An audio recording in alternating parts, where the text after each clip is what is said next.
The atmosphere inside the grand spire of Ethelgard Prime did not smell like justice. It smelled of ozone, filtered oxygen, and the faint metallic tang of the translation mist that hung over the assembly like a shroud. I sat behind High Arbiter Alara Thorne, my fingers dancing across a haptic interface that translated the shifting colors of the ceiling panels into hard data. Pale, clinical yellow. The vote was nearing its conclusion. In the hegemony of accordance, yellow meant affirmative. It meant the consensus was reached. It meant that 214 species had decided that humanity was a variable they could no longer afford to calculate. I watched the tally on my secondary screen, 198 to 3.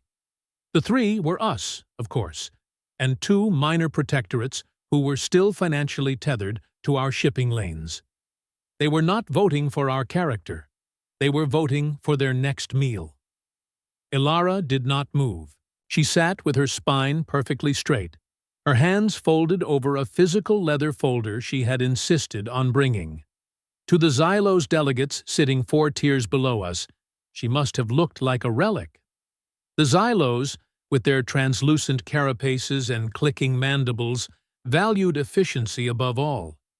To them, the human tendency to carry physical objects and engage in long-winded debates was a biological defect.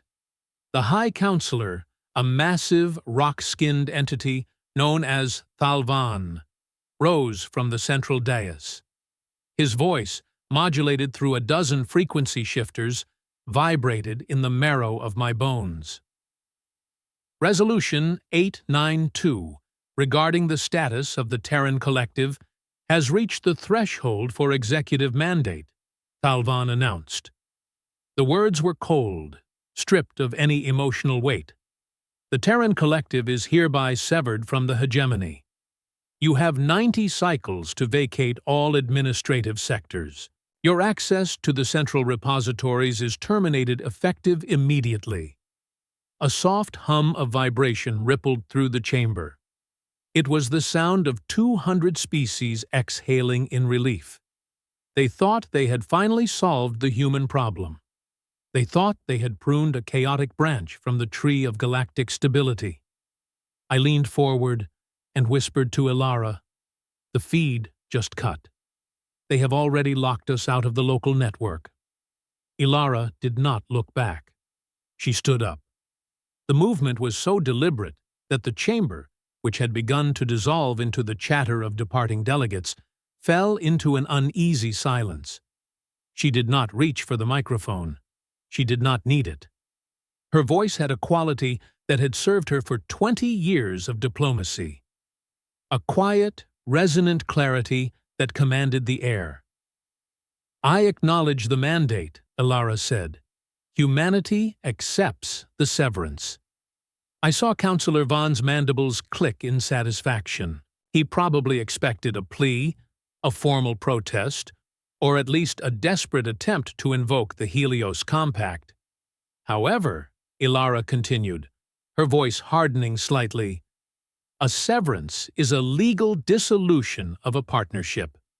Under Article 12 of the Foundation Charter, which this hegemony still operates under, a dissolved partner is entitled to a full audit and recovery of all proprietary assets, personnel, and intellectual contributions." Thalvan leaned his massive head to the side. "The transition period accounts for the transfer of duties." Arbiter Thorne. "Transfer of duties is not recovery of property," Ilara countered. "We are not leaving our keys under the mat. We are taking the door with us." She turned to me. "Vance, the first file." I tapped the command. A holographic projection ignited in the center of the chamber, cutting through the translation mist. It was a map of the cipher web, the massive linguistic processing network that allowed 200 species with vastly different vocal apparatuses and neural pathways to understand one another in real time. 42 years ago, the hegemony operated on clunky, delay-heavy algorithmic translators, Ilara said, walking toward the edge of the human delegation box. Then humanity arrived. We gave you the cipher web. We provided the researchers, the linguistic bridges, and the servers. We licensed it to you for 0 credits as a gesture of goodwill. She looked directly at the Xylos delegate. That license expires in 24 hours. As of tomorrow morning, the translation mist in this room will become nothing more than expensive fog. You will be speaking 200 different languages, and not one of you will understand a single word. The silence that followed was different. It was the silence of people realizing they had forgotten where their oxygen came from. "Vance," Ilara said without turning, "pack the records. We have a long night ahead of us." We walked out of the chamber through the long, vaulted corridors of the spire. Around us, staffers from other species scuttled away, avoiding eye contact. We were already ghosts. We were the exiled, the dangerous ones, the unpredictable primates who had overstayed their welcome. In the elevator, I looked at Ilara. She looked tired. The pale blue light of the lift highlighted the lines around her eyes. "Did you mean it?" I asked. "About the cipher web?" "Every word, Vance," she said. "They want us gone?" "Fine. But they do not get to keep the parts of us that make their lives easy. They called us a destabilizing presence. Let us show them what real instability looks like. How bad is it going to get?" She looked at the closing doors. "By the time we are done with the audit, they will realize that the hegemony was not a grand union of species. It was a house of cards, and we were the glue." We reached the human delegation offices. The staff was in a state of controlled panic. People were shredding physical documents, encrypting drives, and packing crates. Jules, Ilara's junior aide, ran up to us with 2 cups of synthesized coffee. "High Arbiter, the Carnian embassy just sent a formal inquiry," Jules said, her voice shaking. "They want to know if the medical compounds we produce on New Avalon will still be shipped during the transition." Ilara took a sip of the coffee and made a face. "Tell them that New Avalon is now a restricted sovereign zone. All exports are suspended pending a full safety review by Terran authorities. If they want the medicine, they can negotiate a commercial contract at the unaffiliated rate. That is 10 times the current cost," I noted. Ilara shrugged. "It is a dangerous galaxy, Vance. Safety reviews take time, and time is a very expensive commodity." I went to my desk and opened the master ledger. There were thousands of entries. Joint research projects, border patrols, humanitarian aid stations, deep space navigation beacons. For 50 years, we had been trying so hard to be liked, to be useful, that we had integrated ourselves into the very marrow of the galaxy. I started a timer on my screen. 23 hours and 59 minutes, until the cipher web went dark. It was time to start the bill. The first sign of the collapse did not come with a bang. It came with a series of very confused faces in the commissary. I woke up at 4 in the morning after 3 hours of sleep on a couch that was designed for a species with 6 limbs. My neck was screaming, and my eyes felt like they had been scrubbed with volcanic ash. I walked down to the main concourse of the spire to get something that resembled food, and that was when I saw it. A group of Oran delegates, tall, spindly creatures that communicated through rhythmic tapping and bioluminescent skin pulses, were trying to order breakfast from a robotic server. Usually, the cipher web's local nodes would pick up the light pulses and translate them into the robotic voice's audio output. The server was just spinning in circles. "Status?" The robot kept repeating in a flat, synthesized tone. "Input not recognized. Please use standard hegemony protocol." The Oran were pulsing a frantic, angry red. They didn't have a standard protocol. Their language was light. I checked my watch. The license had expired 10 minutes ago. I leaned against a pillar and watched. A Xylos staffer approached the Orin, clicking his mandibles in what I assumed was an attempt to help. The Orin pulsed a sharp, blinding yellow, an insult in their culture. And the Xylos recoiled, his own carapace shifting to a defensive gray. They were standing 2 meters apart, 2 members of the galaxy's most prestigious union, and they were essentially deaf and blind to one another. Vance. I turned to see Ilara. She looked remarkably composed for someone who had just plunged a galactic capital into a linguistic dark age. She was wearing her formal robes, the Terran crest pinned to her chest. "The High Council has requested an emergency meeting," she said. "They cannot figure out how to use the manual overrides on the translation consoles." "Did you tell them the manuals are written in Old English?" I asked, a small, mean part of me smiling. "I didn't have to," she said. "I simply told them that the intellectual property rights for the manual's syntax were still under review. Come. We need to be in that room when they realize the math does not add up." The emergency session was a disaster. The Grand Spire's acoustics were designed to carry sound perfectly. But now that sound was a cacophony of whistles, clicks, groans, and staccato bursts of alien speech. Without the cipher web, the hegemony was a Tower of Babel. Thalvan was on the dais, pounding his stone fist against the table. The sound echoed like a cannon blast, finally bringing the room to a semblance of order. He gestured wildly at the human delegation box. We were led into the room by a pair of security droids.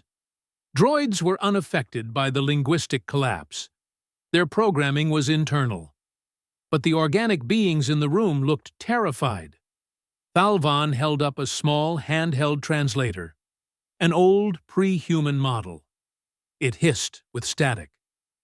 "Ex-Arbiter Thorn," the device crackled, the voice tiny and tinny. "This is a violation of the transition agreement. The cipher web is essential infrastructure."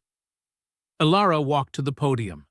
She didn't use a translator. She spoke slowly, in English, knowing that the recording droids would eventually translate her words for the record, even if the people in the room couldn't understand her now. "Essential infrastructure belongs to the hegemony," Ilara said. "Proprietary technology belongs to the Creator. You severed the partnership. You do not get to keep the Creator's mind." She looked around the room. I saw the Carnian ambassador, a fox-like creature with 4 eyes, staring at her with a mixture of fury and dawning realization. "I have brought the audit for the second sector," Ilara continued. "The void gates of the Sheth Passage."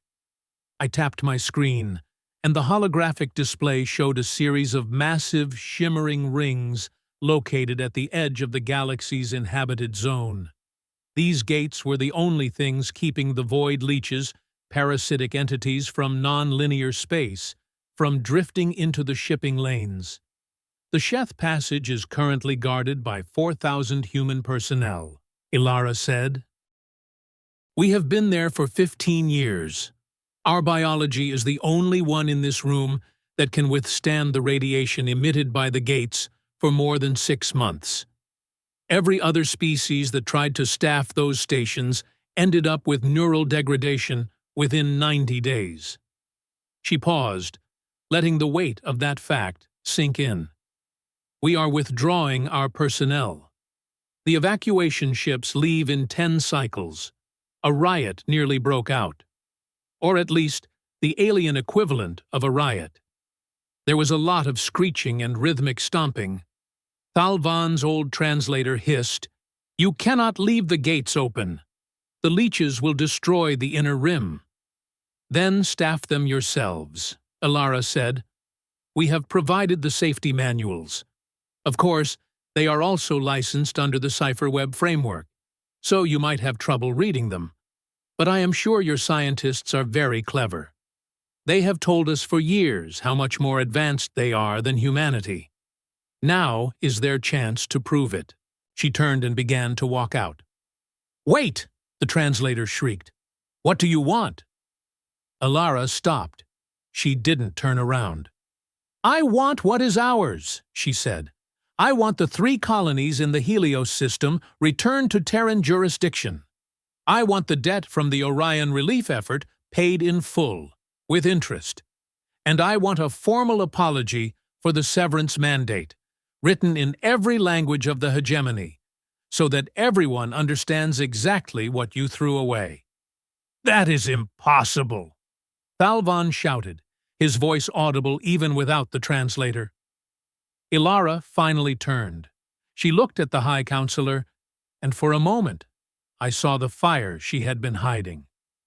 "Then I suggest you start learning how to fight void leeches with stone fists, Counselor, because humanity is done being the galaxy's shield for free." We left the chamber. As we reached the corridor, the lights in the spire flickered. "What was that?" I asked. "The cipher web isn't just for talking, Vance," Ilara said, her pace quickening. "It handles the synchronization of the power grids. Without the central hub, the systems are starting to drift out of phase. How long until the whole station loses power?" 6 hours, she said. "Maybe 7. I looked at her. "You're really going to let the spire go dark?" She stopped at a window looking out over the sprawling city of Ethelgard. Millions of lights stretched toward the horizon, all powered by a grid that we had optimized for them. "They called us a virus, Vance," she said quietly. "They said we were an infection of chaos in their perfect order. Well, when you remove an infection, the body has to learn to survive on its own. I want to see if they remember how."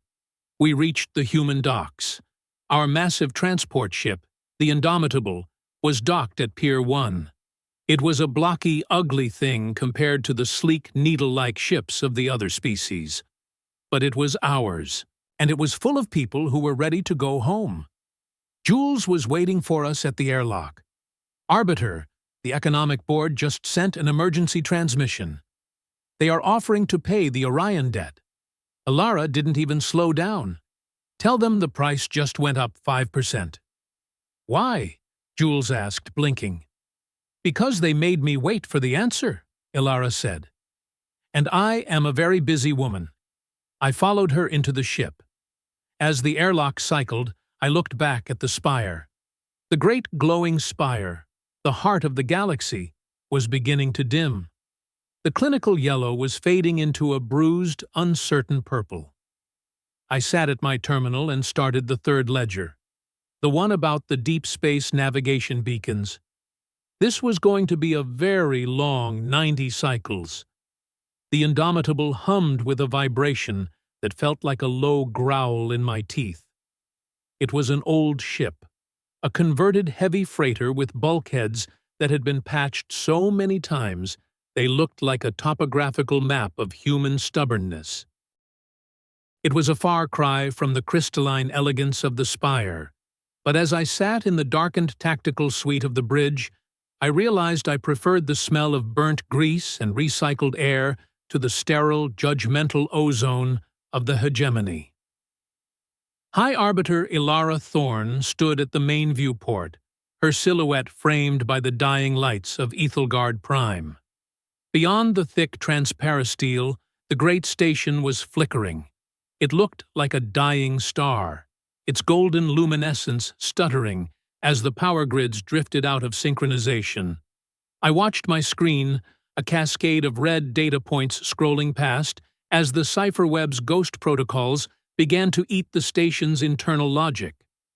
"They are trying to hotwire the secondary relays," I said, leaning back in my chair and rubbing the bridge of my nose. "The Xylos engineers are good, but they are trying to fix a symphony with a hammer. They do not understand that the code is not just a tool. It is a language." Ilara did not turn around. Her voice was quiet, almost a whisper against the hum of the engines. "They called us a destabilizing presence, Vance. They said our refusal to follow the consensus was a threat to the galaxy's long-term peace. Look at them now. 1 hour without our assistance, and they cannot even keep the lights on in their own capital. It is the math of kindness, I replied, pulling up a new ledger. We gave them the web because it made sense. If everyone can talk, fewer people shoot. We gave it away for free because we thought it was the price of admission to a better future. But the hegemony forgot that free does not mean valueless. They mistook our generosity for a lack of leverage. A chime echoed through the bridge. Jules appeared on the secondary monitor, her face illuminated by the green glow of the comms station. Arbiter, we have a shuttle approaching on a short-range vector.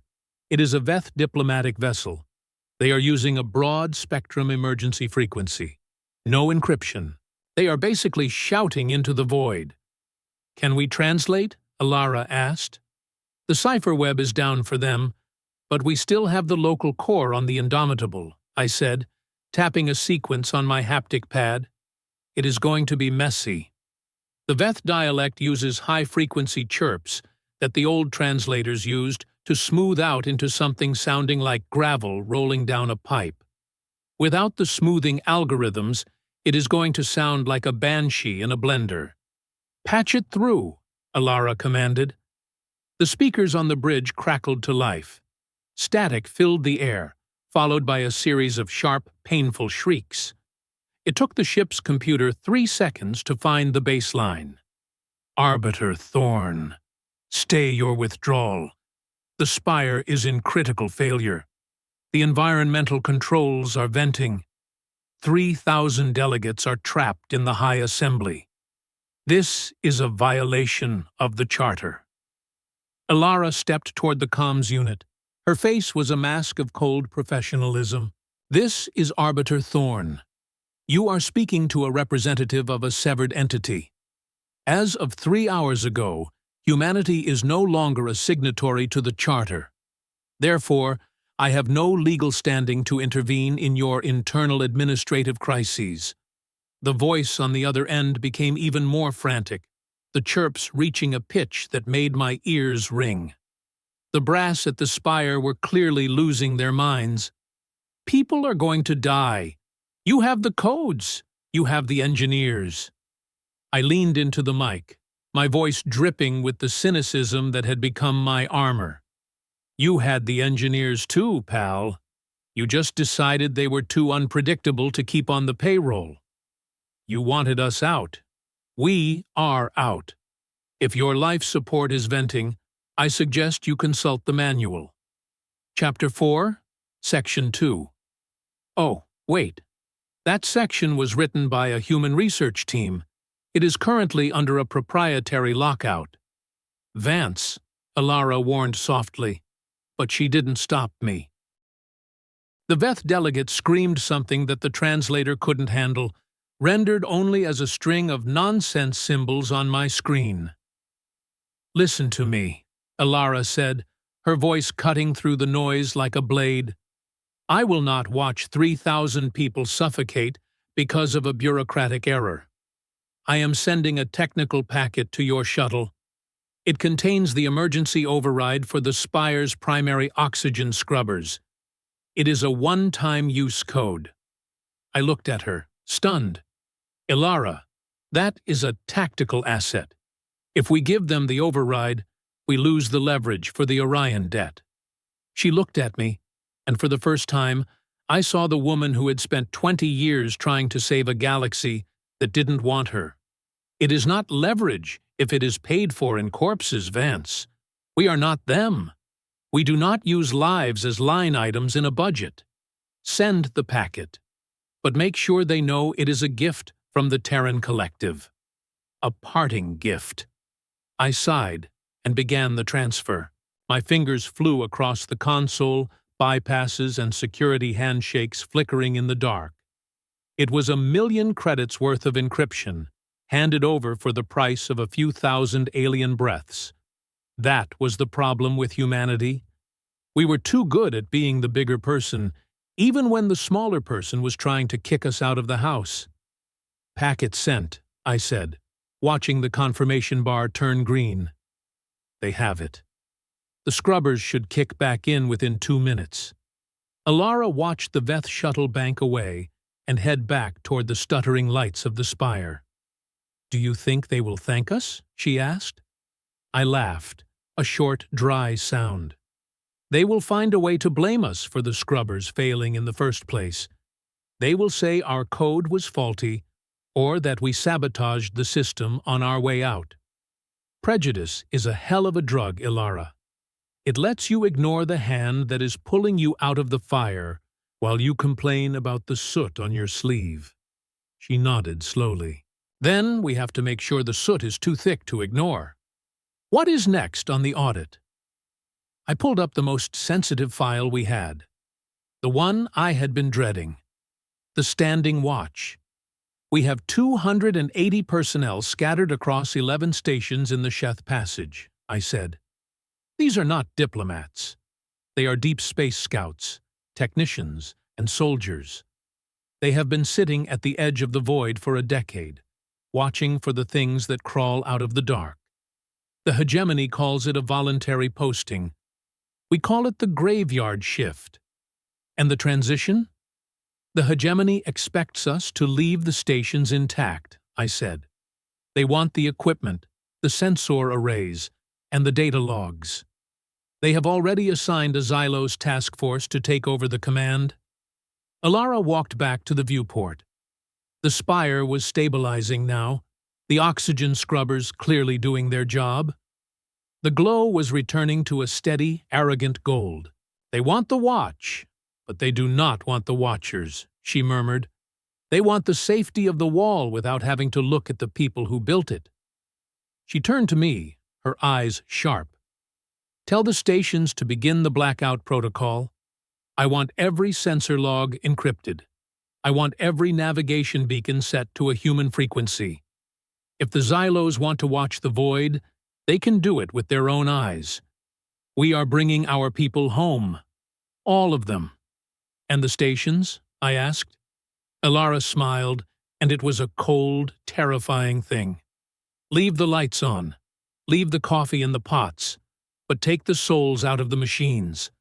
Let us see how long the hegemony lasts when they have to actually face the dark alone." I started typing. The command was simple, but the weight of it was immense. 280 names. Men and women who had spent years in the silence, protecting species that wouldn't even let them sit at the same table in the High Assembly.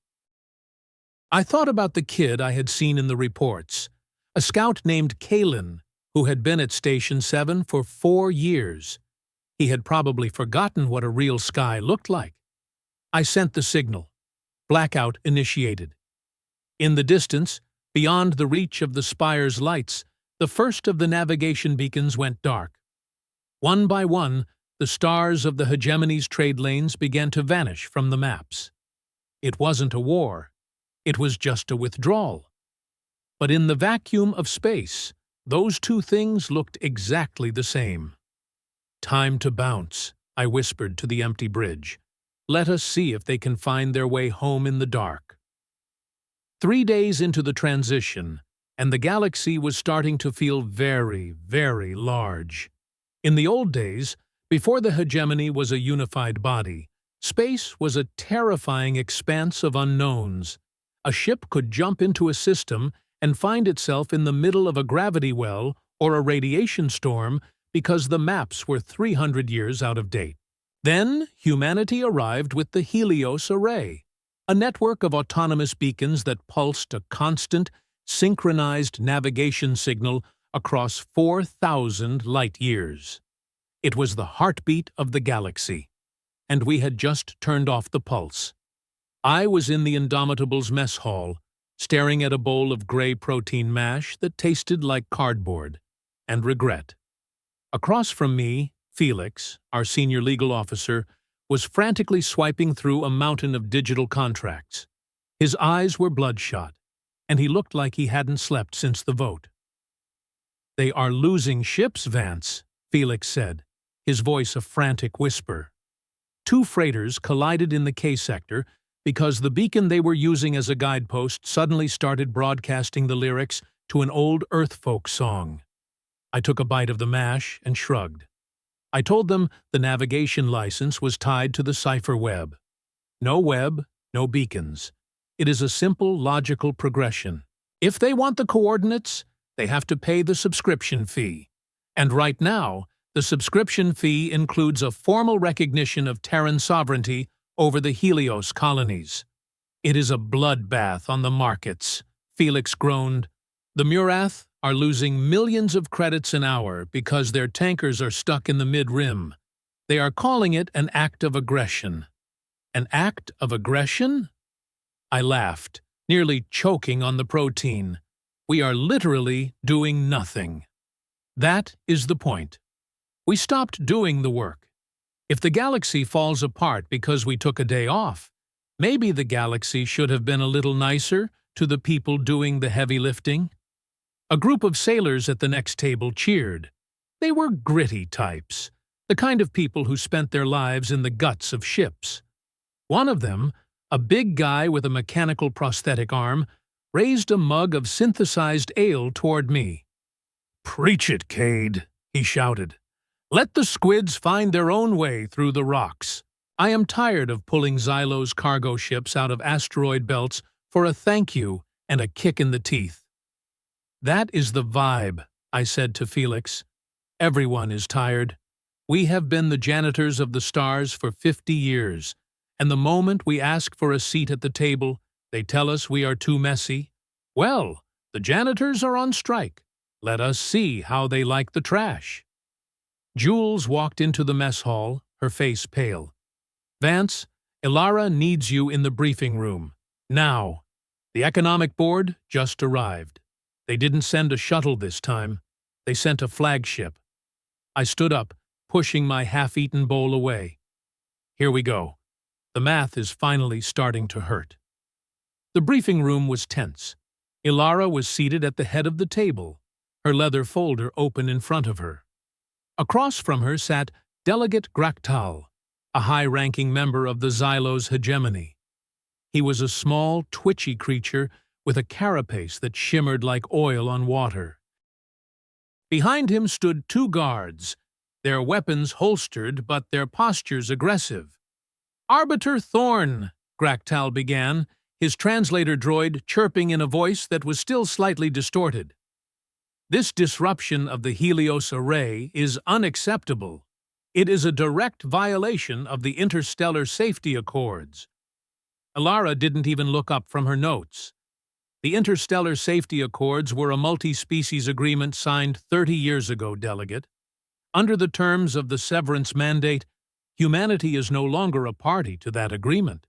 You cannot invoke a contract that you yourself have torn up. Graktal's mandibles clicked rapidly. People are dying. Ships are being lost. "Then why haven't you turned on your own beacons?" Ilara asked, finally looking at him. "The Xylos have had 3 centuries to map the K-sector. Why are you relying on human technology?" Graktal paused, his eyes shifting. "Your beacons are more precise. Our beacons are the only ones that account for the shifting gravity of the dark matter pockets," I chimed in, leaning against the doorframe. "Your tech is 3 generations behind because you stopped innovating the moment we showed up.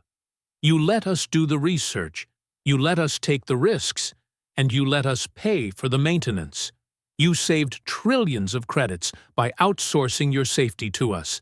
And now the bill has come due." "This is extortion," Graktal hissed. "This is an audit," I corrected. "We are recovering our assets.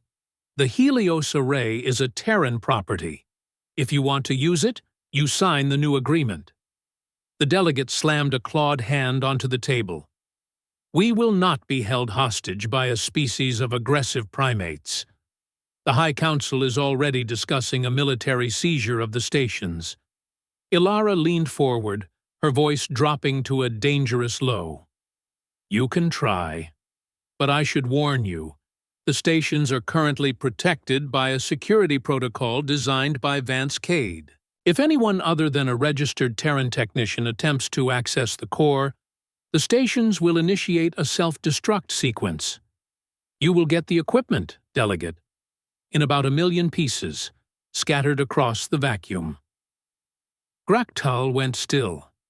He looked at me, his eyes wide with a mixture of fear and hatred. You would destroy the beacons? You would leave the galaxy blind? We are already blind, Alara said. We have been blind for 50 years, thinking we were part of a family that actually valued us. We were just the help, and the help is leaving. I watched Graktal. I could see the wheels turning in his head. He was a creature of logic, of cold calculations. He was doing the math, and the math was telling him that the hegemony was dying. But the prejudice was still there, a thick, greasy layer of contempt that made it impossible for him to admit he needed us. "What do you want?" he asked, his voice barely a whisper. Ilara pushed a single sheet of paper across the table. It was the same list of demands she had presented at the Spire: the Helios colonies, the debt, the apology. And one more thing, she added. I want the release of all human political prisoners currently held in the Xylos work camps. Graktal recoiled. Those are not prisoners. They are laborers fulfilling their contracts. They are slaves, I said, my voice harsh. You took them from the border systems when the hegemony expanded its territory 10 years ago. You called it a jurisdictional adjustment. We call it kidnapping. Bring them to the Indomitable by the end of the next cycle, or the Helios array goes dark permanently. Graktal grabbed the paper and stood up. His carapace was a dull, angry gray. This is not the end, Thorn. You think you are strong because you hold the keys to the room. But once we break the door down, you will have nowhere to hide. We are humans, Ilara said as he turned to leave. We spent 4 billion years on a planet that tried to kill us every single day. We are very good at hiding, and even better at fighting back. Once the doors closed, the room fell into a heavy silence. Ilara leaned back and closed her eyes. Her hands were shaking, just a little. Are we really going to blow the stations? I asked softly. She looked at me, her expression unreadable. I hope it doesn't come to that, Vance. But if we don't show them that we are willing to lose everything to get our dignity back, they will never stop treating us like tools. I walked over to the viewport and looked out at the stars. Somewhere out there, in a system I had never visited, a 16-year-old girl named Kate was waiting for a home that was finally hers. She didn't know about the audits or the navigation beacons. She didn't know about the high-stakes game of poker we were playing with the lives of billions. She just knew that she was a refugee. That was the humanistic heart of this mess. It wasn't about the credits or the power. It was about the people who had been forgotten in the pursuit of stability. The people who had been traded away like copper tokens in a backroom deal. We are doing the right thing, Ilara, I said, more to myself than to her. I know, she replied. But doing the right thing usually leaves you very lonely. I checked my watch. 86 cycles left. The galaxy was still dark, and the shadows were getting longer. Felix, I shouted toward the mess hall, get the legal team ready. The Xylos are going to try to sue us for the air they are breathing next. I sat back at my terminal. I had another 50 names to check for the standing watch. Kalen, Station 7. I wrote his name at the top of my list. I was going to bring that kid home, even if I had to rewrite the entire laws of the galaxy to do it. The Indomitable hummed, its old engines pushing us further into the void. We were a small ship in a very big universe, but for the first time in 50 years, we were the ones steering. And that was worth every credit in the hegemony's treasury. I pulled up the schematics for the Sheth passage. If the Xylos wanted to seize the stations, they were going to have to find them first, and I had just moved the coordinates by 3 degrees. "Good luck, squids," I whispered. "You are going to need it." The light inside Station 7 was a bruised, flickering violet, the color of a headache that refused to go away. I sat in the sensor alcove of the Indomitable, my eyes burning from 30 hours of staring at the remote feeds. On the main screen, the Sheth passage stretched out like a tear in the fabric of the universe, a jagged scar of non-linear space held open by the massive, rotating rings of the Void Gate. Kalen was on the screen, his face gaunt, and his eyes shadowed by the kind of fatigue that sleep could no longer touch. He was 24 years old, but in the harsh light of the station, he looked 50. He was currently peeling a piece of tape off a cracked console, his movements slow and rhythmic. "Kalen, you there?" I asked, my voice raspy. The kid looked up, squinting at the camera. "Hey, Vance. Just finishing the last of the data wipes. We are 10 minutes away from the final dust-off. The transport is docked at the secondary airlock." "How is the static?" I asked. The static was what we called the biological pressure of the Void Gate. It wasn't radiation in the traditional sense.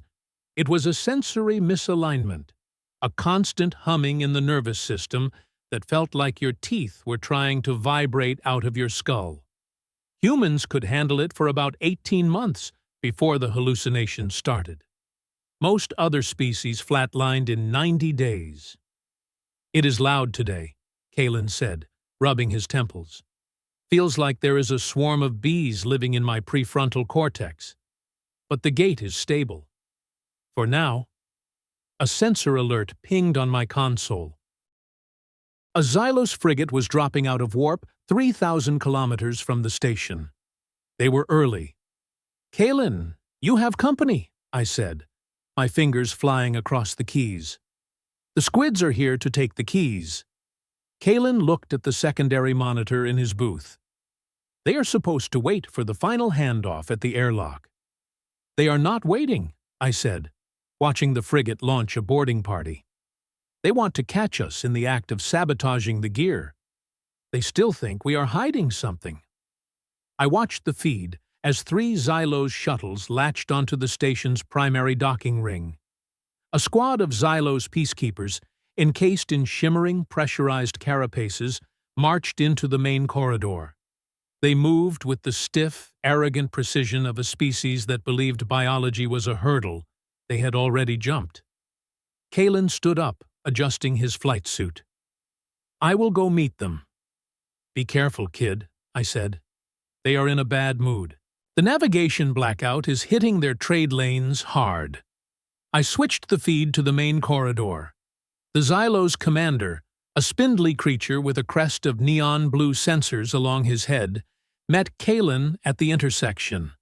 The commander's translator droid was an old model, and it hissed with the interference from the gate.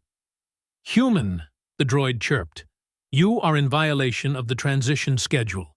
This station is now under the authority of the Xylos Collective. You will cease all data deletion immediately." Kalen didn't flinch. He just stood there, a tired human in a dirty jumpsuit, looking at a creature that thought it was a god. "We are on schedule, Commander. We are just cleaning up our personal files. The station systems are yours." The Xylos commander pushed past him, heading toward the command center. He hadn't been in the station for more than 2 minutes before I saw the first twitch. His head crest flickered from blue to a jagged, unstable orange. "The command center is shielded," the droid translated, but the commander's movements were becoming jerky.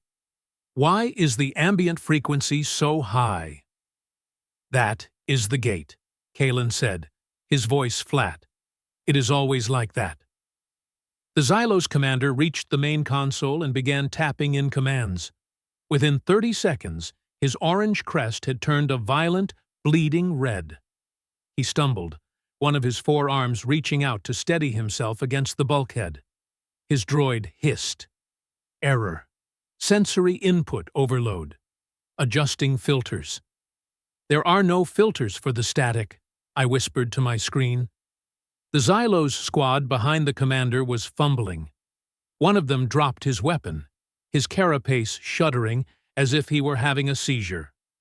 They were experiencing the first stage of void sickness.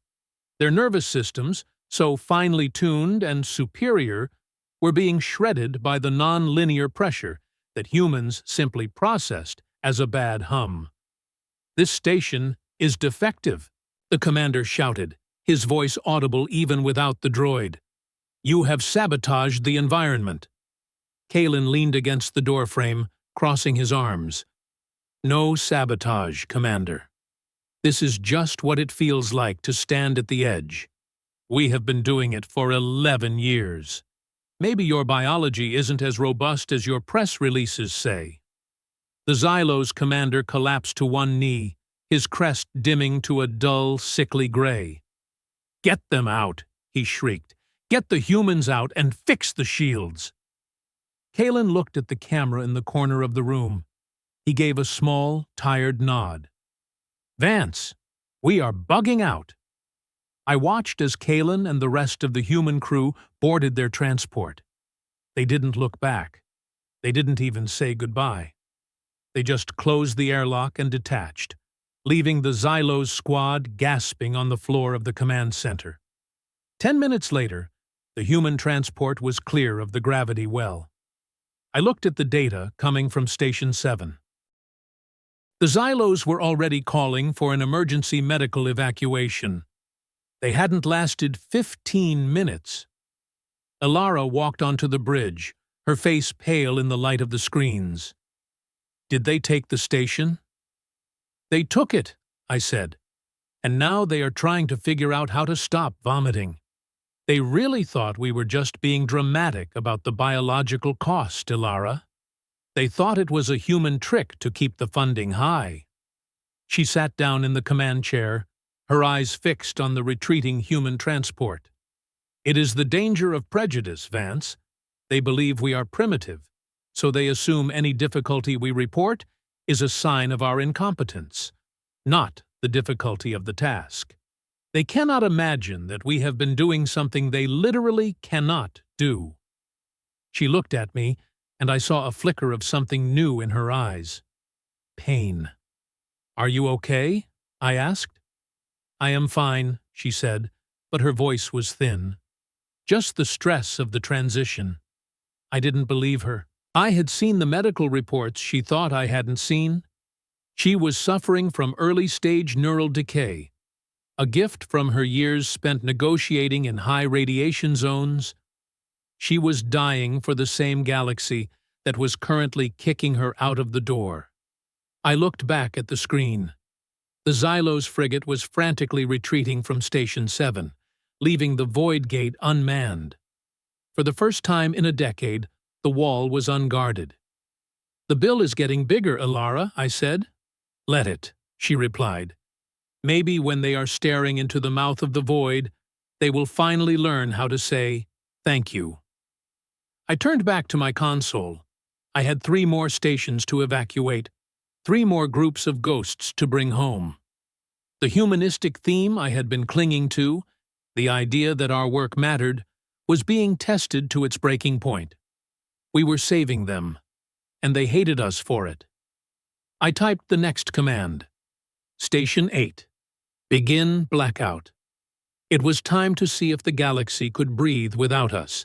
The Indomitable felt smaller today. Or maybe I was just getting bigger, swelling with a cold, jagged anger that I couldn't quite shake. We were sitting in deep space, 5 light-years from the nearest inhabited system, waiting for a meeting that wasn't on any official schedule.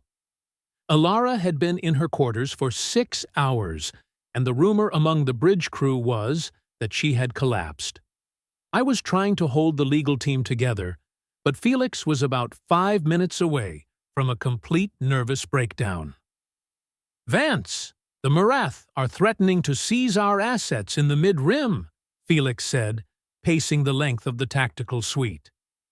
They say we are responsible for the trade delays. They want 50 billion credits in damages. I didn't even look up from my screen. Tell them to send the bill to the High Council. We are an unaffiliated entity now. If they have a problem with our services, they can file a complaint with the office that fired us. It isn't that simple. It is exactly that simple, Felix, I snapped. They wanted the authority. Now they get the liability. You cannot fire the fire department and then sue them when your house burns down. Now sit down and finish the audit on the Babel archive. We have 20 species who still haven't paid their subscription fees for the translation protocols. Jules entered the room, her expression grim. Vance, the visitor is here. I stood up, adjusting my jacket. I felt like a man walking toward a firing squad. The visitor wasn't a Xylos or a Veth. It was Ambassador Vailari of the Murath. She was old, even by her species' standards, her skin the color of tarnished copper, and her eyes a milky, intelligent white. She was one of the few beings in the hegemony who had ever treated Ilara with anything resembling respect. I met her at the airlock. She didn't bring a guard, only a small, silent attendant. She smelled of old paper and something metallic, like a machine that had been running for 100 years. "Ambassador," I said, bowing slightly, "Arbiter Thorn is expecting you." "Ex-Arbiter," Vailari corrected, her voice a low, melodic hum. "Let us not cling to titles that no longer have teeth, Mr. Cade." I led her to Ilara's private study. The room was dim, filled with the soft glow of physical books and a few holographic family photos that Ilara kept tucked away. Ilara was sitting in her chair, a thick blanket over her legs. She looked smaller than I had ever seen her. "Vailari," Ilara said, her voice steady but quiet. "I appreciate you coming this far." "I came to see the wreckage," Vailari said, taking a seat across from her, "and to see if the rumors of your ruthlessness were true." "The rumors are always true in space, Vailari. You know that." Vailari leaned forward, her milky eyes fixed on Ilara. "You have turned off the beacons. You have withdrawn the watch. You have essentially blinded the galaxy and left the door open for the leeches. My people are losing millions. The Xylos are losing their minds." "We are just following the rules of the severance," Ilara said. "You voted for it, Vailari. Your people were the loudest voices in the chamber. You said we were a destabilizing presence." "I voted for the severance because I wanted you bound," Vailari said, her voice dropping to a hum. "I wanted you under the control of the Council. I did not want you exiled. There is a difference between a dog on a leash and a wolf in the woods. The Council did not understand that. They thought that by kicking you out, you would disappear. They forgot that humans do not disappear. You just change your shape." Ilara coughed, a harsh, wet sound that she tried to hide behind her hand. "And what shape do you see now?" "I see a species that is tired of being the martyr," Vailari said, "and I see a woman who is willing to burn the galaxy down to make sure her people have a place to sleep." The humanistic theme we had lived by for 50 years was right there on the table. We had been the martyrs. We had been the ones who took the radiation, the ones who did the translation, the ones who kept the peace for everyone else's profit. And in the end, it hadn't bought us a single friend. It had only bought us a set of shackles that the hegemony called membership. "What do you want, Vailari?" I asked, stepping forward. "You didn't come here to give us a lecture on political theory." "I want to know your price," Vailari said, looking at me. "Not the public price. Not the one you gave to Graktal. I want to know what it actually takes to stop this." Ilara looked at her for a long time. The silence in the room was heavy, filled with the hum of the ship and the distant sound of someone shouting in the corridor. "The 3 colonies in the Helios system," Ilara said, Full sovereignty. No hegemony oversight. No Xylos peacekeepers. Vailari nodded. That is already on the table. What else? A permanent seat on the Security Council, I added, with full veto rights on any resolution affecting Terran space. Vailari's eyes widened. That would change the entire structure of the hegemony. The 5 founding species would never allow it. Then the 5 founding species can learn how to navigate the mid-rim with sextants and prayers, I said, because we are not coming back as second-class citizens. We are not coming back to be the help. Vailari looked at Ilara. Is he speaking for you, Thorn? He is speaking for the 8 billion people you just voted to leave in the dark, Ilara said. Vailari stood up, her copper skin shimmering in the low light. You are playing a dangerous game, Ilara. You are gambling with the lives of millions of your own people. If the Xylos decide that the cost of your terms is higher than the cost of a war, they will not negotiate. They will invade. Let them, I said, my voice cold. We have been fighting for our lives on a rock in the middle of nowhere for 4 billion years. We are very good at it. The Xylos haven't had a real war in 10 centuries. They have forgotten what it feels like to actually bleed for something. We haven't. Vailari looked at me for a long time. Then she turned back to Ilara. You have changed, my friend. You used to believe in the dream of the accordance. I still believe in the dream, Ilara said. I just realized that a dream you have to pay for with your soul isn't a dream. It is a debt. And I am tired of being the only one making the payments. Vailari turned to leave. I will take your terms to the Silent Caucus. But do not expect an answer soon. The Council is still trying to figure out how to turn the lights back on. I walked the ambassador back to the airlock. As the doors closed, I felt a strange sense of relief. The mask was off. We weren't the polite diplomats anymore. We were the people who held the keys, and we were finally starting to act like it. I went back to Ilara's study. She was leaning back in her chair, her eyes closed. Do you think she will do it? I asked. She will try, Ilara said. But she is right about one thing, Vance. The Xylos are going to try to take the colonies by force first. They cannot help themselves. Their prejudice tells them we are weak, and their logic tells them they need our resources. It is a volatile combination.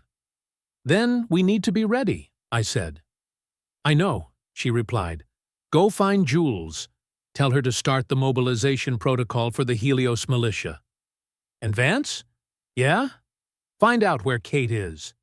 If things get ugly, I want her on a ship to the Deep Rim before the first shot is fired. I nodded.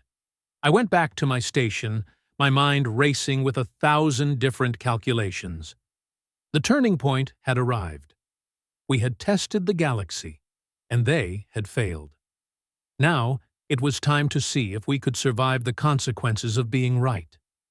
I pulled up the file for Kate. She was on a transit station 2 systems over. I sent a coded message to the station manager. Package pickup.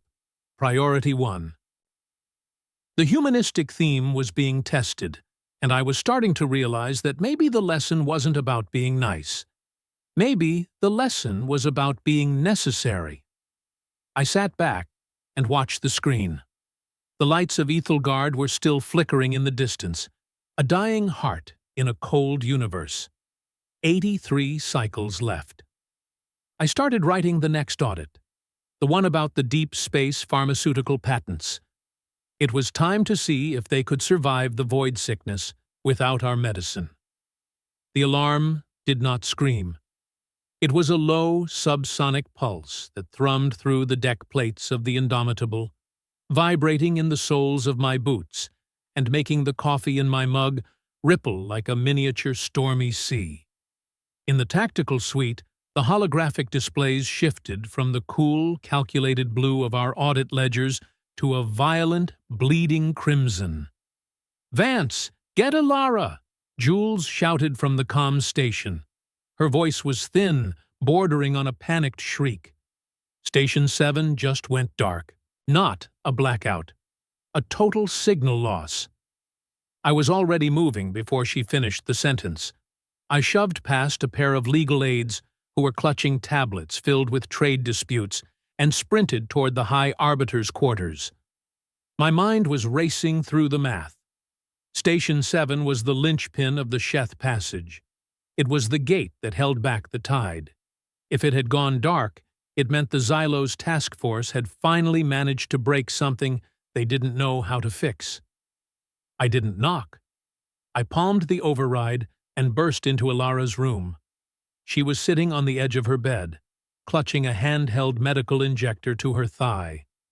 She looked ghostly, her skin almost translucent under the dim emergency lights. "It is 7, isn't it?" she asked, her voice raspy but steady. "They lost the gate, Ilara," I said, reaching down to help her stand. "The Xylos tried to bypass the biological interlocks. They thought the static was a software glitch. They tried to reboot the core without a human anchor." She leaned heavily on my arm, her fingers digging into my jacket. "The fools. They didn't want the Watchers, so they tried to turn the Watch into an algorithm." "How long since the breach?" 4 minutes, I said, checking my wrist link. "The leeches will be through the first layer of real space within 30 minutes. If they hit the trade lanes, we are looking at a casualty count in the millions. Then we are going back," she said. I stopped, staring at her. "Ilara, we are exiles. We are technically 60 light-years outside our allowed jurisdiction. If we jump into the Sheth Passage now, the hegemony will call it an act of war. They will say we staged the breach to force their hand. Let them say it to the ghosts of the people they failed to protect," she snapped, a spark of the old fire returning to her eyes. "Vance, this is not about the audit anymore.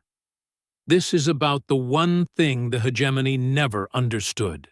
We didn't do this work because we were their servants. We did it because someone had to." I felt the weight of her words. For weeks, I had been the one pushing the gritty reality of our leverage. I had been the one counting the credits and the colonies. I had wanted to watch them crawl. But as I looked at the red pulse on my screen, I realized that crawling meant billions of innocent beings. Merchants, families, children who didn't even know what the High Assembly was, being consumed by entities that didn't care about politics. I tapped my comms. "Jules, tell the bridge to plot a micro-jump to Station 7. Warm up the void shields and tell the engineering crew to stay frosty. We are going into the meat grinder." The jump was violent. The Indomitable was not built for precision hopping, and we came out of warp 300 kilometers from the gate, with our inertial dampeners screaming in protest. The sight on the main viewport made my stomach turn into a cold knot. The void gate was no longer a shimmering ring. It was a jagged, swirling vortex of oily shadows. The Xylos frigate that had been guarding the station was snapped in half, its crystalline hull floating in jagged shards like broken glass in a dark room. "Where are the leeches?" Ilara asked, stepping onto the bridge. She was pale, but she was standing without my help now, her arbiter robes flowing behind her like a battle shroud. "Everywhere," I said, magnifying the sensor feed. The leeches were not biological in any sense we understood. They were flickers of non-linear geometry, shimmering shapes that drifted through the vacuum, latching onto anything with an energy signature. They didn't eat matter. They ate the cohesion of reality. I watched as a cluster of them drifted toward a small civilian transport that had been caught in the wake of the breach.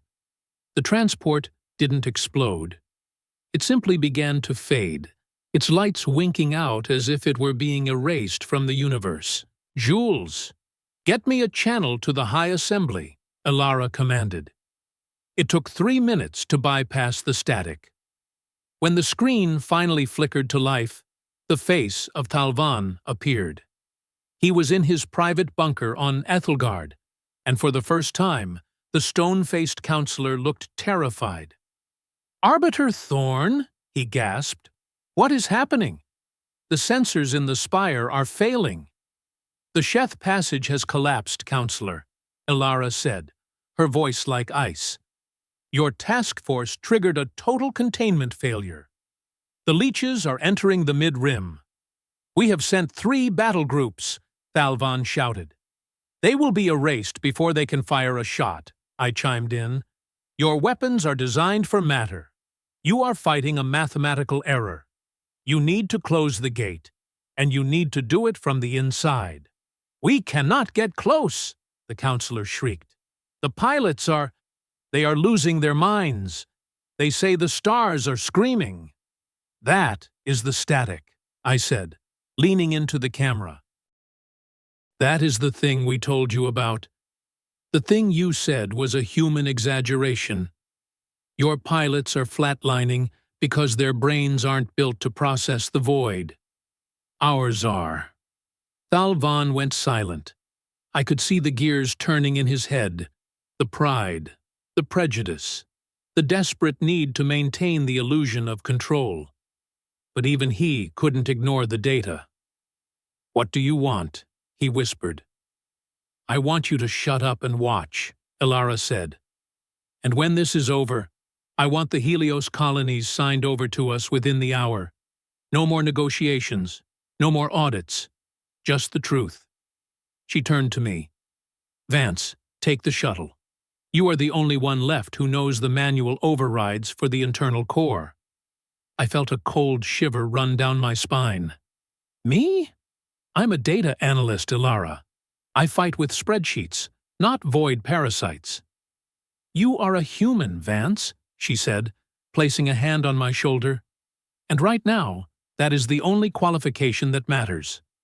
Kalen is already in the hangar. He refused to let you go alone."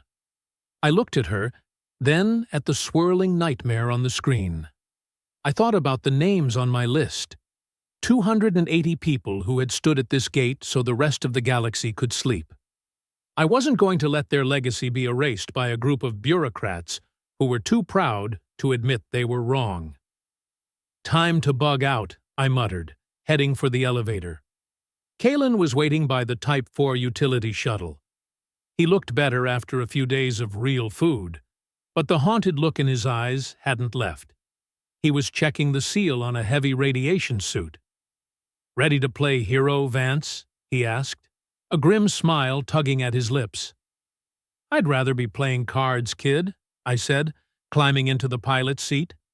"But the universe has a funny way of picking the wrong guy for the job." We launched into the chaos.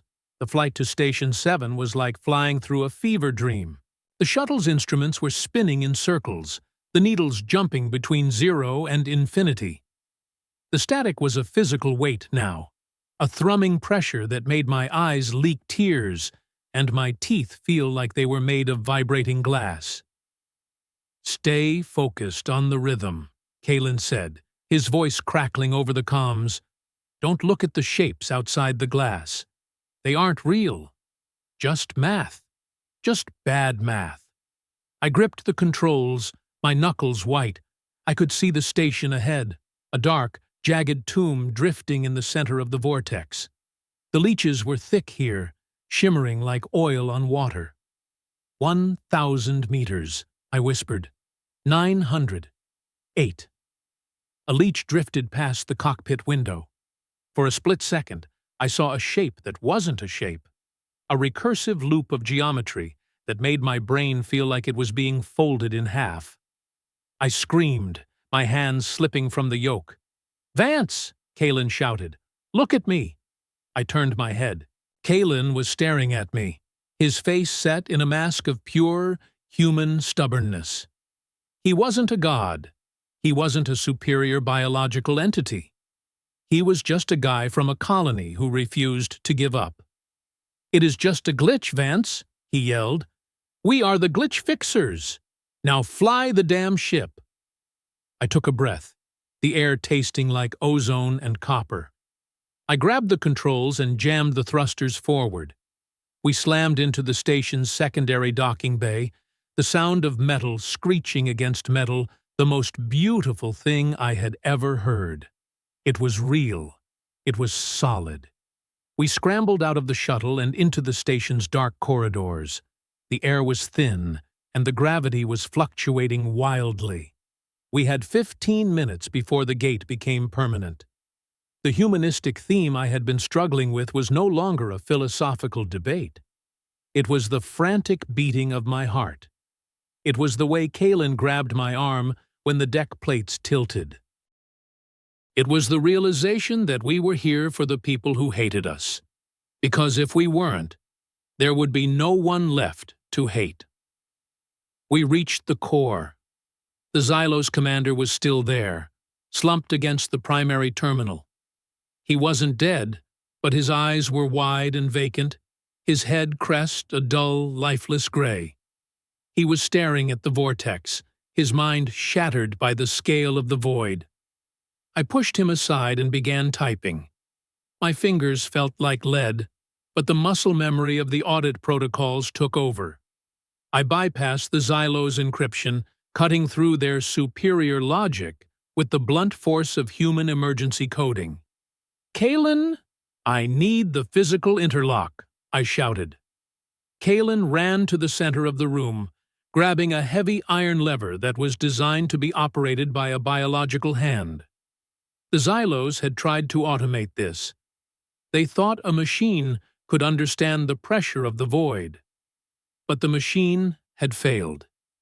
It needed a soul to hold the line. Kalen pulled. The lever didn't move. He roared, his muscles straining against the suit, his face turning a dark, dangerous red. "Help him!"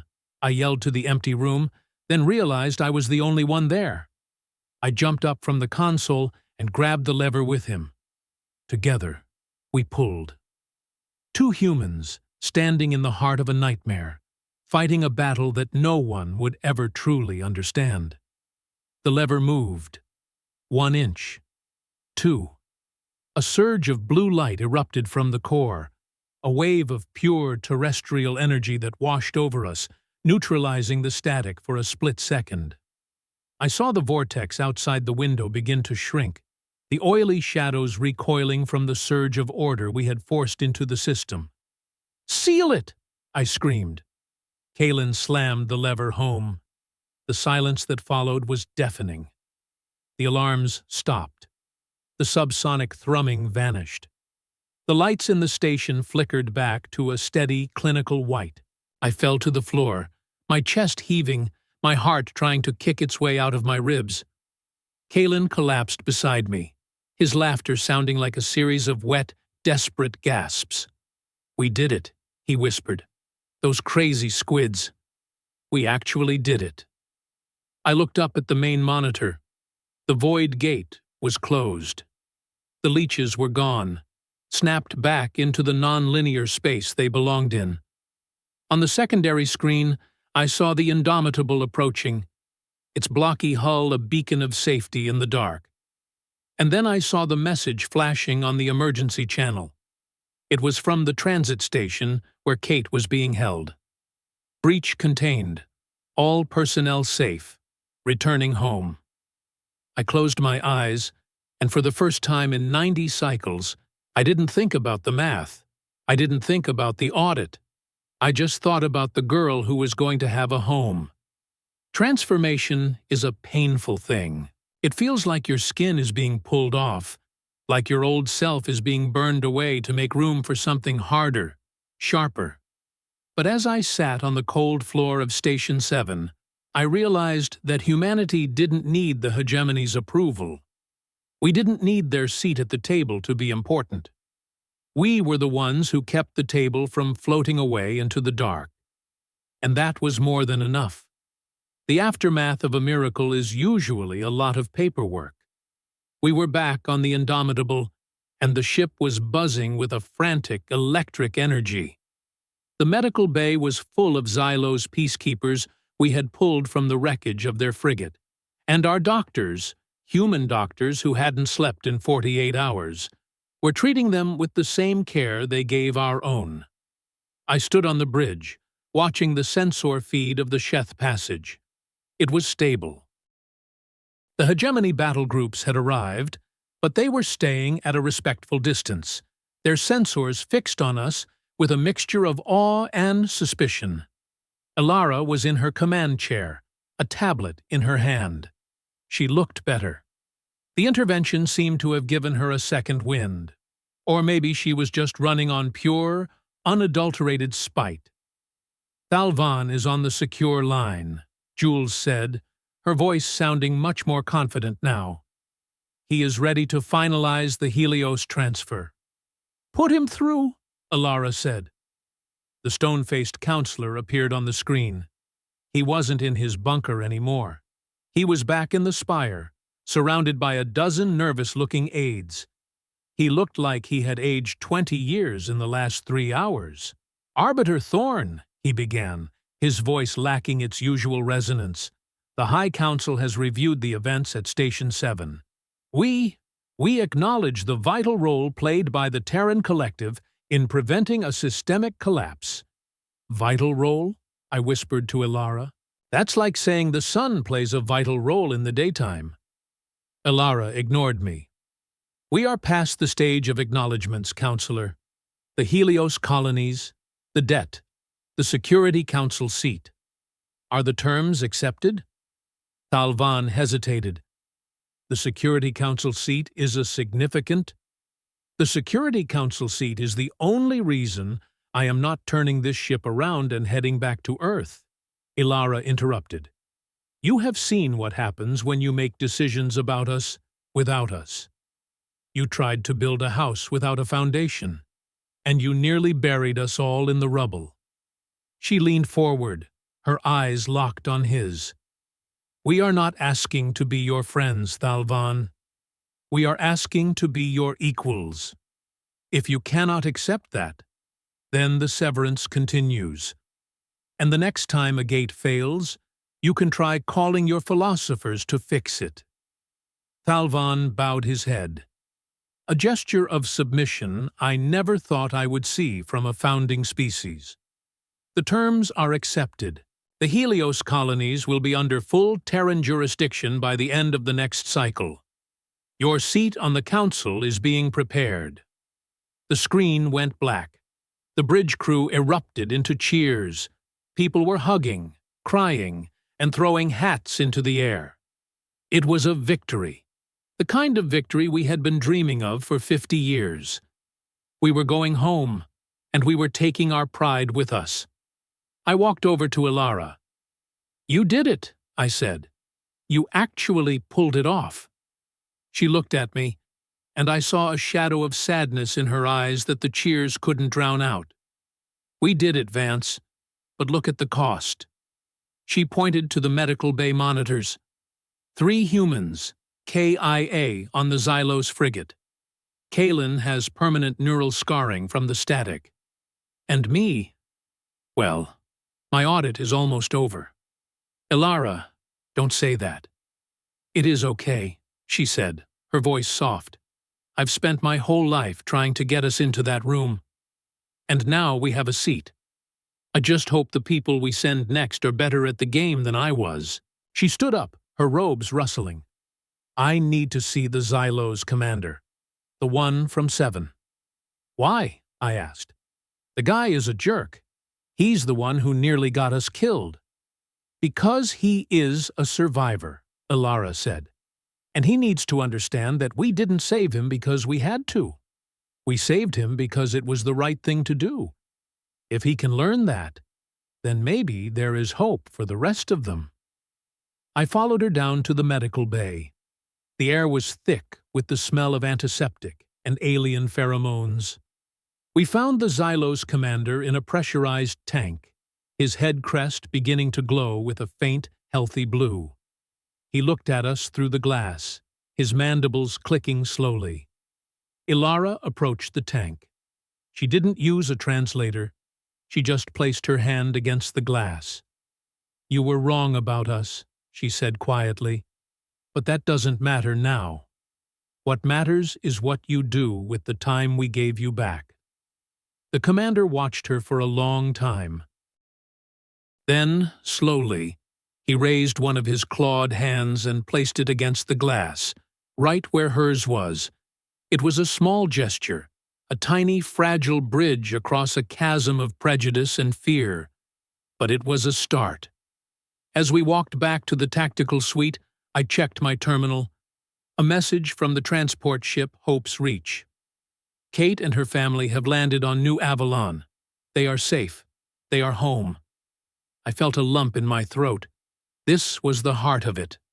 Not the veto rights, not the credits, but the fact that a 16-year-old girl was sleeping in a bed on a planet that belonged to her people. We had been the janitors, the martyrs, and the exiles. We had been the dangerous partners and the parties with nothing to lose. But in the end, we were just people who refused to sit still while the universe tried to end us. "Vance," Ilara said as we reached the bridge, "what is the final entry in the audit?" I pulled up the ledger, the one that listed all the names, the 280 watchers. I added one more name to the top of the list, Ilara Thorne. "The audit is closed," I said. "We are balanced." She nodded, looking out at the stars. "Let us go home, Mr. Cade. I think I've had enough of diplomacy for one lifetime." I sat down at my station and plotted the course for Earth. The Indomitable turned away from the Sheth Passage, its old engines roaring with a new kind of purpose. Behind us, the galaxy was still messy, still complicated, and still full of people who didn't understand us. But for the first time, we weren't waiting for them to catch up. 81 cycles left in the transition. But the transition wasn't about the exile anymore. It was about the arrival. The silence that followed the closure of the Sheth Passage was not the peaceful kind. It was a heavy, suffocating thing, thick with the phantom vibrations of the static that still clung to the bulkheads of the Indomitable. I sat in the tactical suite, my hands resting on a console that was finally, mercifully, displaying green status icons. Outside the viewport, the stars looked different. They didn't look like distant points of light anymore. They looked like survivors. We were 22 hours away from Ethelgard Prime. The transition period had 8 days remaining, but for all intents and purposes, the exile was over. It hadn't ended with a whimper or a legal loophole. It had ended with 2 exhausted humans pulling a lever in a room that smelled like the end of the world. "Vance, the Xylo's commander, is awake," Jules said over the internal comms. Her voice was softer than I had ever heard it, stripped of its usual frantic energy. "He is asking for the technical logs of the breach." I sighed, rubbing the bridge of my nose. My head was still throbbing with a dull, rhythmic ache, a parting gift from the static. "Tell him the logs are currently under Terran intellectual property protection. He can have them once the High Council signs the final transfer of the Helios system." "Give it a rest, Vance," a voice croaked from the doorway. I turned to see Kalen leaning against the frame. He was wearing a clean flight suit, but his skin still had a sallow, grayish tint, and his eyes were bloodshot. He was holding 2 bulbs of real coffee, the good stuff, the hidden stash Ilara kept for emergencies. The kid walked over and handed me a bulb. "You won, man. We won. You can stop being a legal shark for 5 minutes and just breathe."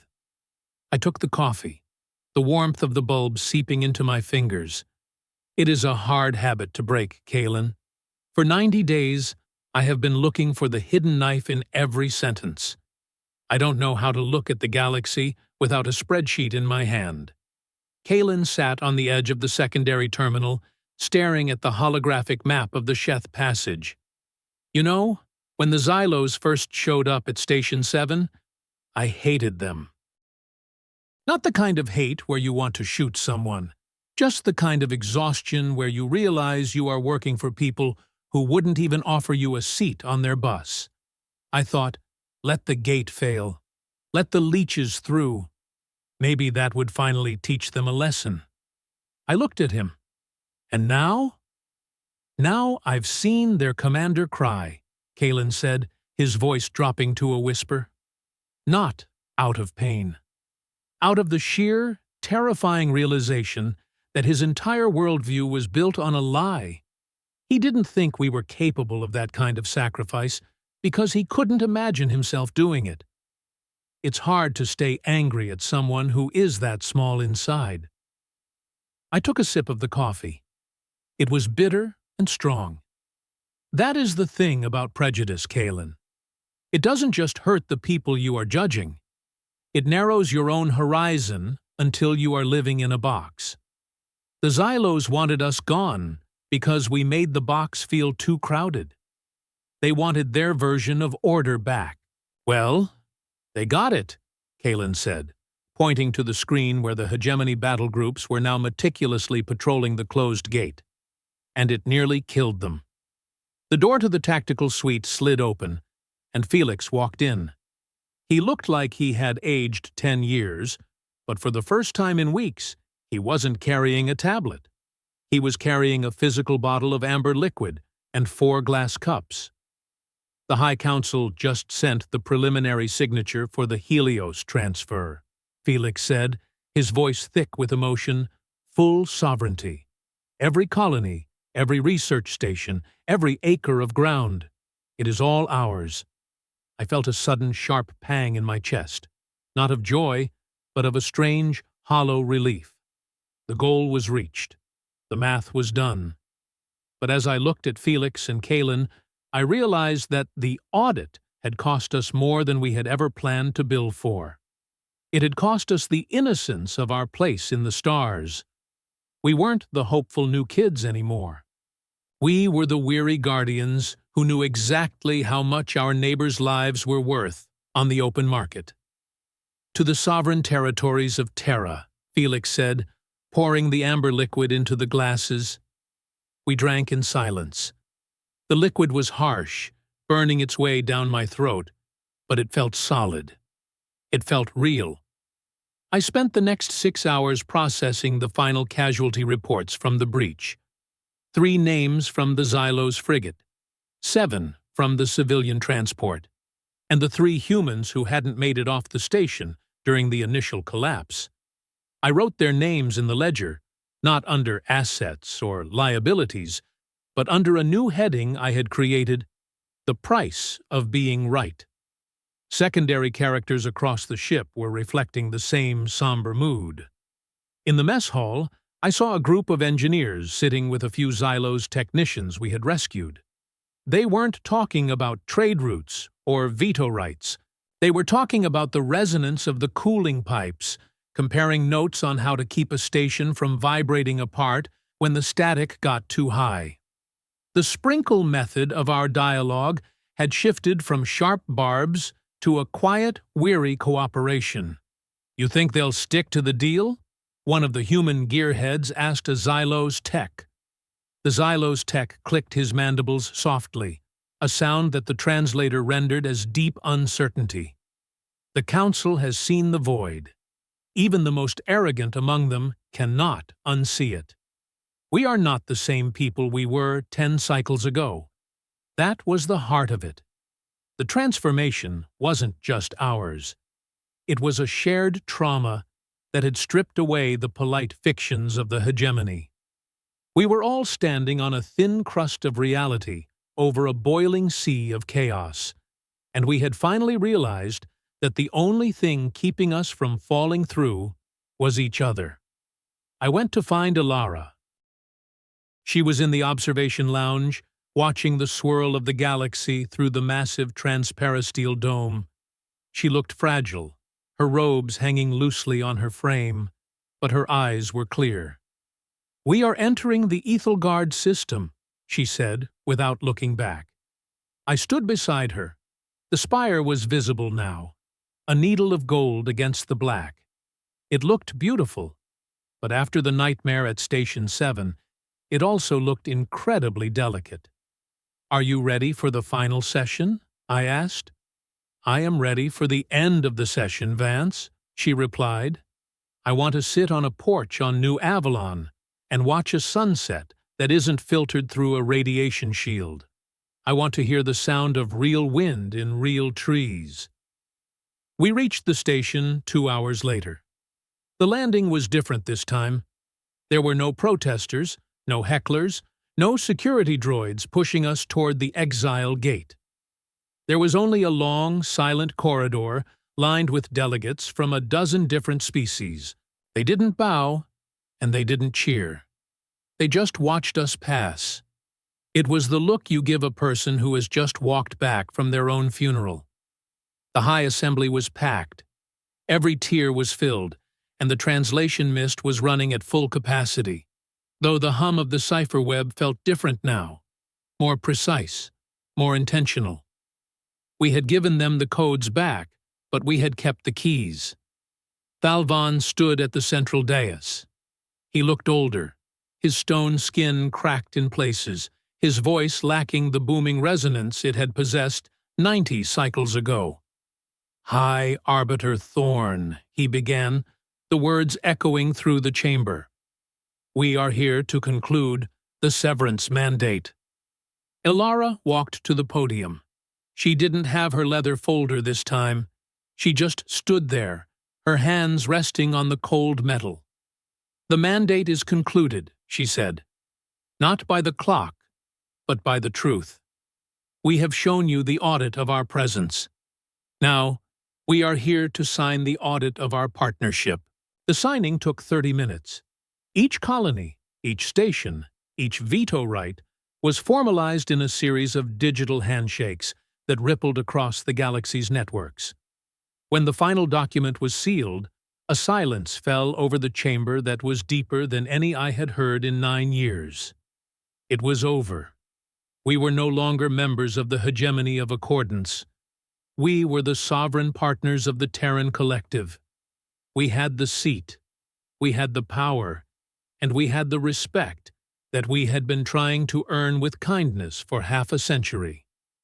But as I looked at Ilara, I saw her hand trembling as she stepped back from the podium. She had given everything to reach this moment. She had used her own life as the final currency in the audit. "Let's get out of here, Vance," she whispered as I moved to support her. We walked out of the high assembly for the last time. As we reached the transport docks, I saw the Xylos commander standing by the airlock. He was leaning on a cane, his head crest flickering a steady, respectful blue. He didn't say anything. He just raised a hand, palm outward, in a traditional Xylos gesture of safe passage. I nodded back. It wasn't an apology, and it wasn't a thank you. It was an acknowledgement. We were both survivors of the same storm. The Indomitable detached from Ethelgard Prime 10 minutes later. As the spire receded into the distance, I felt a weight lift from my shoulders, but it was replaced by a strange, cold clarity. We had won the game, but we had lost the dream of the accordance. We were separate now, safe, powerful, and alone. I went back to the tactical suite and opened the final ledger. I had one last entry to make. Audit status, complete. Balance, restored. Cost, everything. I closed the file and looked out at the stars. We were heading for New Avalon. We were heading for home. And for the first time in 90 cycles, I didn't care what the math said about it. New Avalon did not look like the future. It looked like the past. From the observation deck of the Indomitable, the planet was a swirl of vibrant greens and deep sapphire blues, wrapped in a blanket of white clouds that looked like wool. There were no megacities here, no golden spires, no shimmering energy shields. There were just small clusters of lights huddled near the coastlines, the humble beginnings of a world that was finally, legally, ours. The descent was smooth. We didn't use the high-speed gravity lifts of the hegemony. We used old-fashioned thrusters that rumbled in the gut, making the ship feel like it was working for its living. When the landing struts finally crunched into the soil of the primary spaceport, the sound was a dull, satisfying thud. I was the first one out of the airlock. The air hit me like a physical blow. It didn't smell like ozone or recycled metal. It smelled of damp earth, salt spray, and something sweet and floral that I couldn't identify. I took a breath so deep it made my chest ache. It was the first time in 5 years that I hadn't been breathing through a filter. "Vance, look," Jules whispered, stepping out behind me. Across the tarmac, a crowd had gathered. They weren't delegates in formal robes or soldiers in powered armor. They were people. Men in work-stained trousers, women with children on their hips, and old men who looked like they had been waiting for this moment since the day they were born. And in the front row was a girl. She was 16 years old now, tall and lean, with hair the color of autumn leaves, and eyes that were a startling, familiar blue. She was holding a small bundle of wildflowers, her knuckles white as she gripped the stems. "Kate," I said, though the wind carried the name away. She didn't run. She walked, her movements deliberate and steady, until she was standing 5 feet in front of me. She looked at my suit, at the silver Terran crest on my collar. And then she looked into my eyes. "Are we staying?" she asked. Her voice was clear, but there was a tremor of old fear hidden beneath the surface. I looked at the ship, at the green hills beyond the port, and at the horizon where the sun was beginning to dip toward the sea. "We are staying, Kate," I said, "for as long as we want." She stepped forward and pressed the flowers into my hand. "My mother said you were the one who signed the papers. She said you were the one who remembered us." "I wasn't the only one," I said, looking back at the airlock where Ilara was being helped down the ramp by Kalen. There was a whole lot of people who remembered. The transformation was evident in every movement Ilara made. She didn't look like a high arbiter anymore. She looked like a woman who had finally put down a heavy suitcase.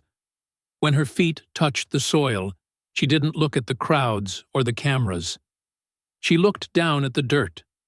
She knelt, her knees sinking into the soft grass, and she ran her fingers through the earth. She didn't say anything.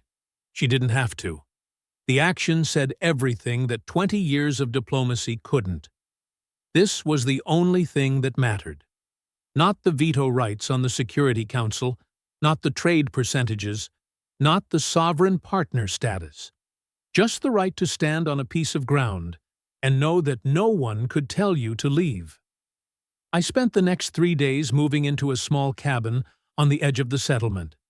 It was a simple place, made of local timber and stone.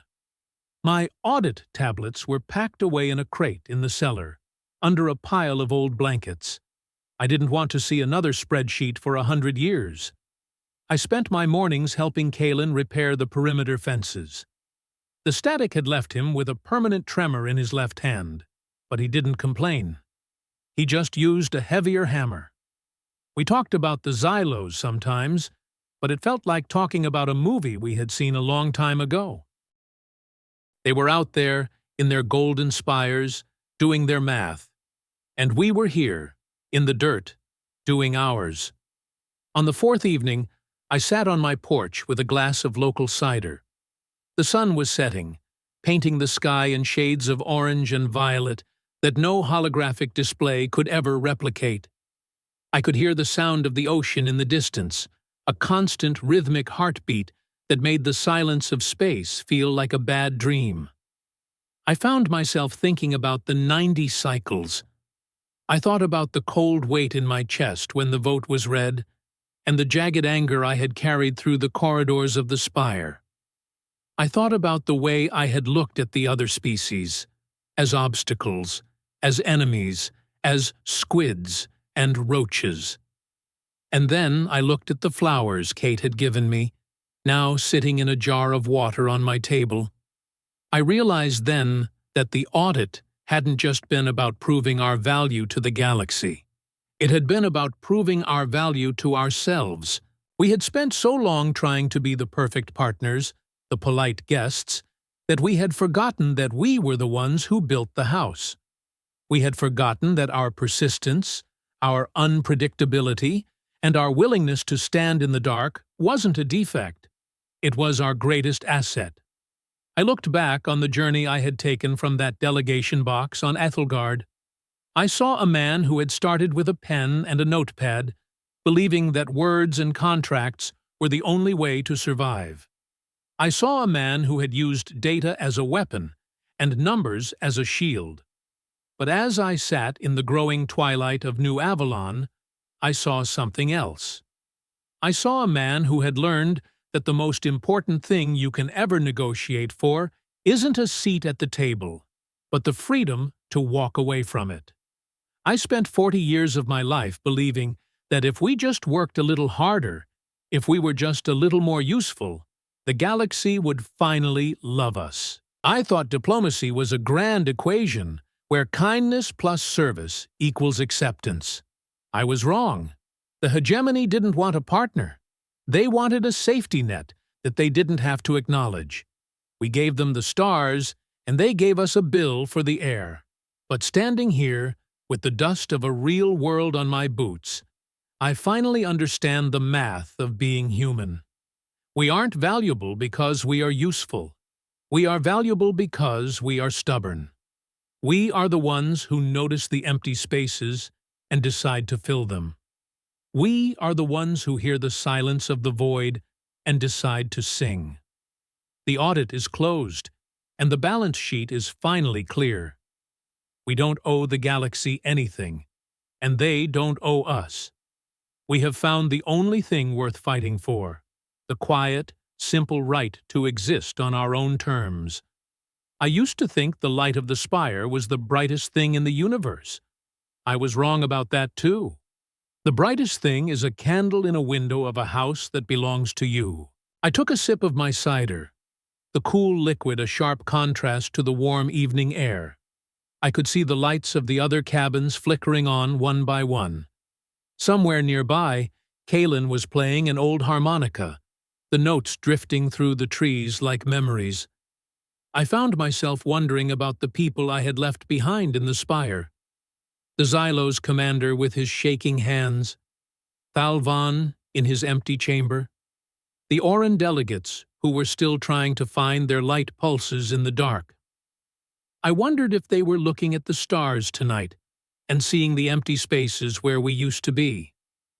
I wondered if they were finally realizing that the chaos they feared was actually the only thing that kept their order from becoming a tomb. I spent 90 cycles showing the galaxy exactly what it would cost to live without us. But in the end, the most important discovery was what it cost us to live for them. I found my home in a place that doesn't have a name on a hegemony map. I have to ask you, how much of yourself have you been giving away just to keep a seat at a table where you aren't truly welcome? And what would happen if you finally decided to take your light and go build your own room? I stood up and stretched, my joints popping in the cool air. I went inside and blew out the candle on my table.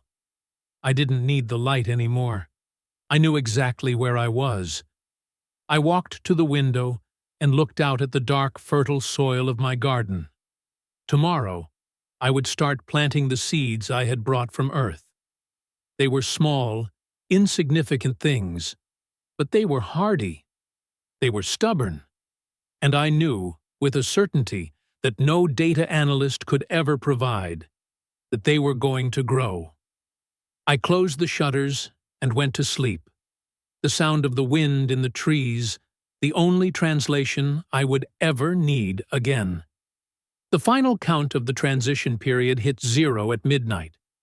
I didn't even notice.